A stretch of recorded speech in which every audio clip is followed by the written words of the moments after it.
Hello, ladies and gentlemen. Now, we just heard from our architect friend we need to combine passions in our life. Well, I've got two passions. You know, I use email and I'm a bit of an idiot. This makes me an email idiot. Now, we can see here there's me and the lovely Louise. Now, I work with Louise and she's a lovely girl. But, you know, I was just having one of those days where it felt like I was being shat on from a great height. You know, I just had work piling up in my to-do list. My colleagues were being of no help. And then Louise had the cheek to send me this email, and I've got to say, it really pissed me off. You know, like, it was just a sort of email where I thought, hold on a minute, that's out of order, okay? You know, we work together. That's not right. And I've got to say with you, I lost my temper, okay? And I was a little bit rude back, and I shouldn't have been. I should have, you know, I should have held myself together, but I didn't. And you know what? I didn't stop there, okay? I really felt like I really wanted to stick the knife in, you know? Like, you just get to that point where the anger's really bubbling up and you're like, oh, I'm going to get you back for that one. So I took things a bit too far. I then kind of realised that, well, maybe I should just, you know, take a step back and just have a quick read of Louise's original email just to make sure that I haven't gone too far. Because, you know, I wouldn't want to be stabbing her for no reason. It was then that I read her email again and thought, oh dear, okay, I might have overreacted slightly and I might not have read it quite right. You know, I might have put a subtly different meaning on it. Now, it was at this point I discovered that there are a few things that make it difficult to read emails. So one of them is we've only got a 1 in 2 chance of correctly identifying the tone of a message. 1 in 2. That means you can completely misread the tone of a message really easily. The other thing that really affects your ability to understand a message is the day you're having. You know, if you're having a day where you feel like you're pushing shit up a hill, okay, it is going to affect the way you read a message. The other thing you have to bear in mind is there's something called the actor-observer effect. And that is where if you receive a bad message from someone, then you go, oh, they meant to do it on purpose, okay? They did it on purpose. You send someone a bad message, then it's like, oh, you know, there were reasons for that. And there's a great example of that. If we're driving down the road and, you know, someone comes along and they cut you off, okay, they cut you off. It's like, oh, you wanker, you don't know how to drive.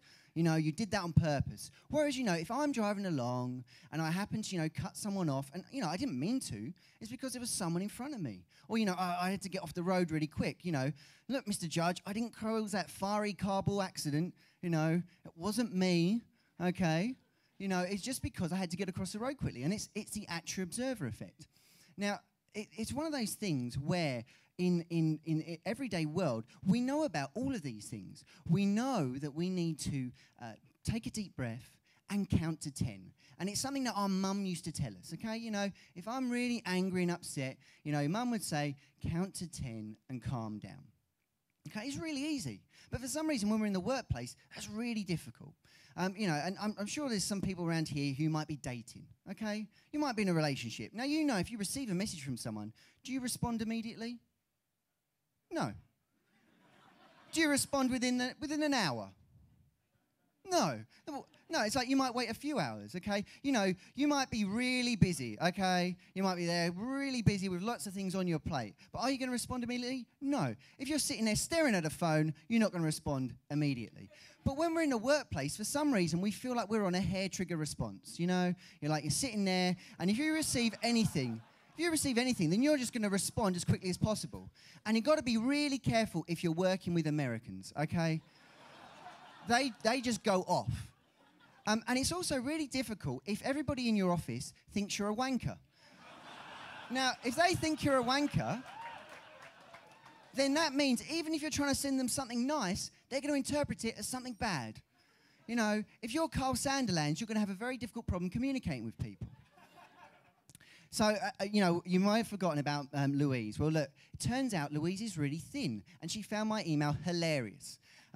She was in stitches, and not because I'd stabbed her. So, yeah, and then, you know, there was this office party where me and Louise, you know, we kind of ironed out our communication differences, and it turned out that we could actually collaborate together really well.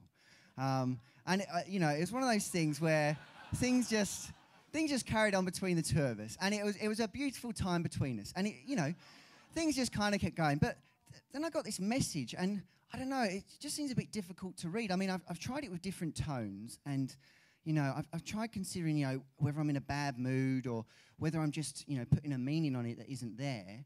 But, you know, I don't know. I mean, I've tried count to 10, but it doesn't seem to change.